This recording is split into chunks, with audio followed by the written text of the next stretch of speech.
Okay, good morning, class 9th. Children. Today I will tell you about different graphical representation of motion. First, in that, first we will start with distance time graph. Distance time graph. Now, there will be two types we will draw because there are two types of motion. One is uniform motion and other one is non-uniform motion.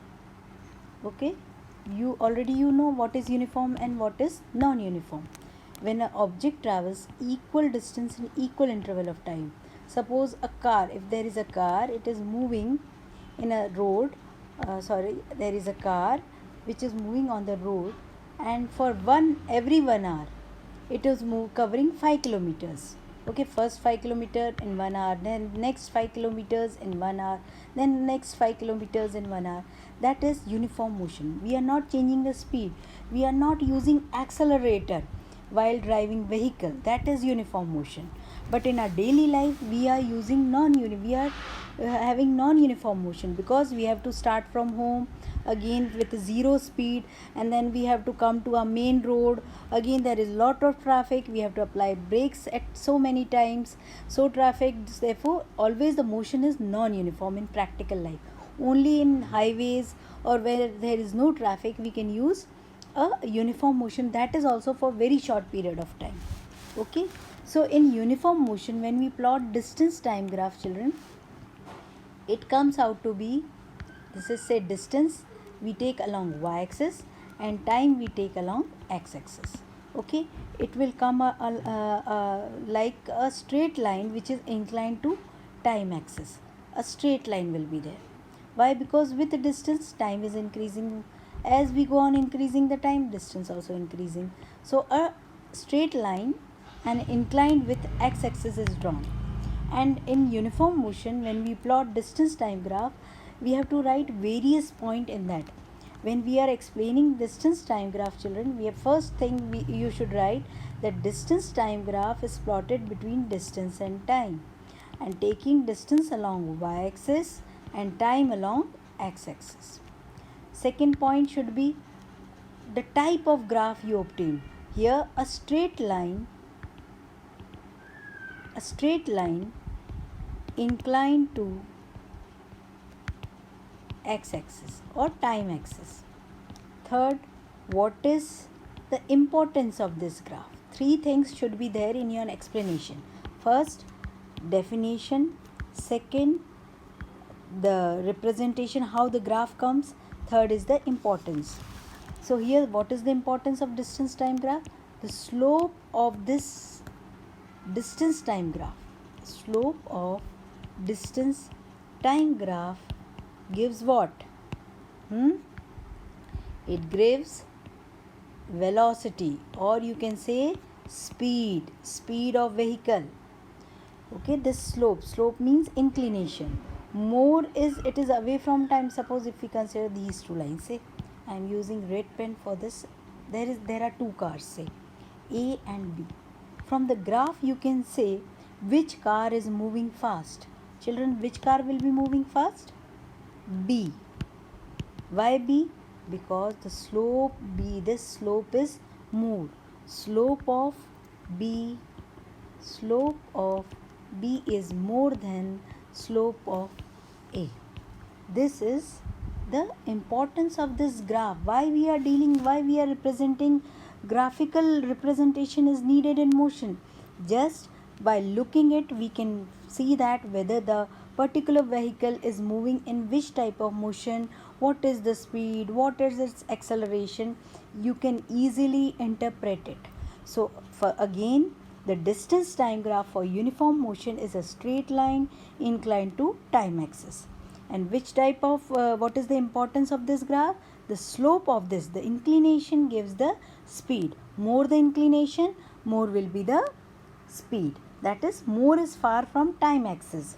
Okay, so then its speed will be more, so it will move fast. Now we come distance time graph for non-uniform motion.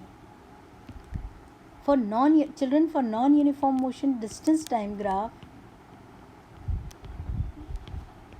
is a curved line. Okay, it's simple, a curved line, because there is no uniformity. It may increase less, more with time. So time will be along x-axis, distance will be along y-axis. You have to write specifically here, d is the distance, t is the time along x-axis, and graph comes out to be a curved form. This is for non-uniform motion. Okay, so this much is clear for to you, distance time graph. Next is velocity time graph. Children, velocity time graph. Here I would like to make you very clear. Sometimes we are using speed, sometimes we are using word velocity. When we are dealing with a positive direction motion, that is, a car is moving in positive x-axis only, then the speed and velocity become same. It is velocity will be only has its importance if it is moving away on the negative side, then there will be importance of the velocity. Otherwise, if we consider motion in one direction only, it is moving away and away, then velocity and speed can be taken as same. So velocity time graph now for uniform motion. In uniform motion, children, speed is constant. You have seen the slope for a car A and car B here.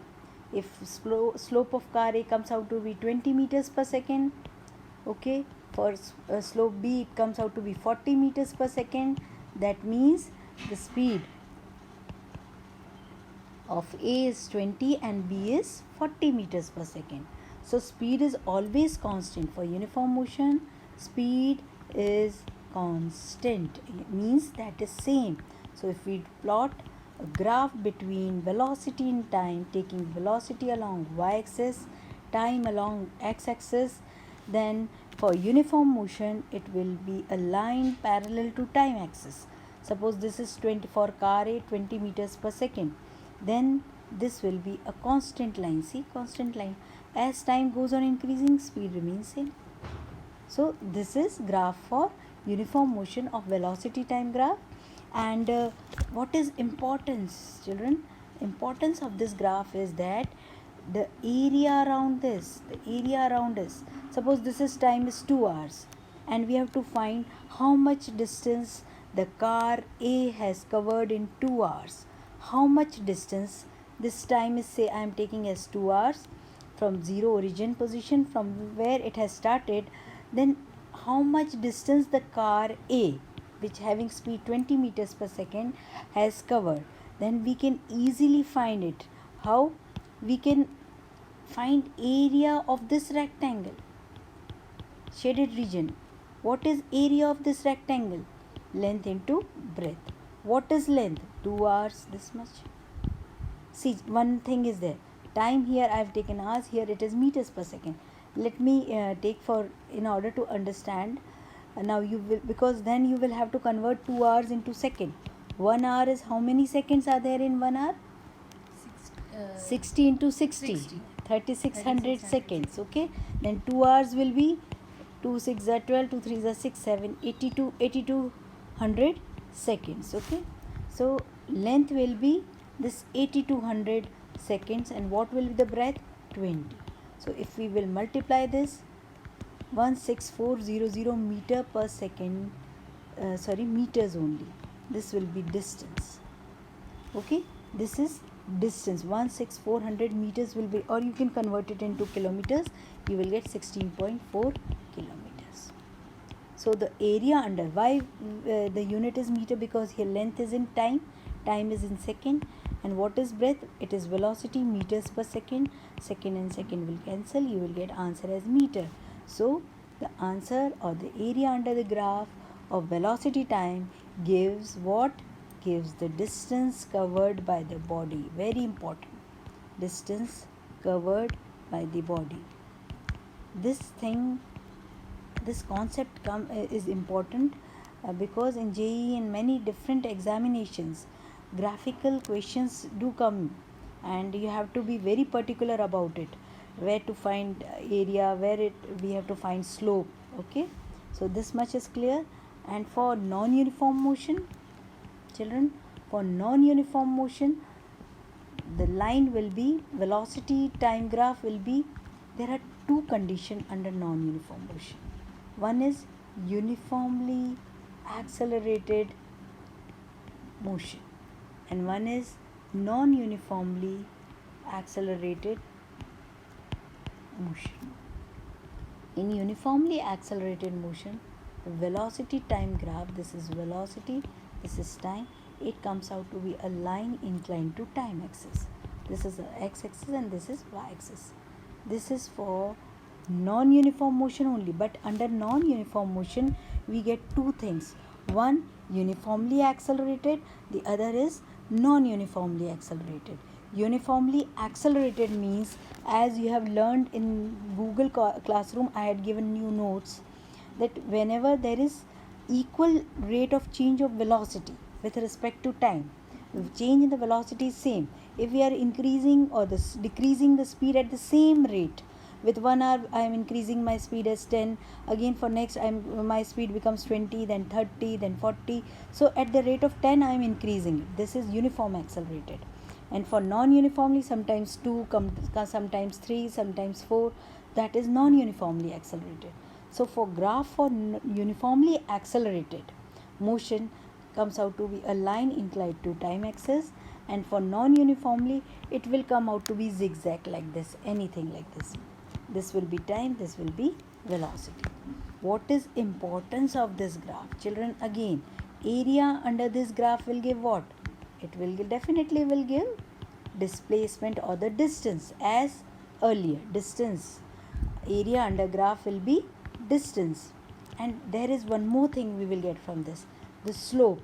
Slope of this graph gives this slope, inclination gives acceleration.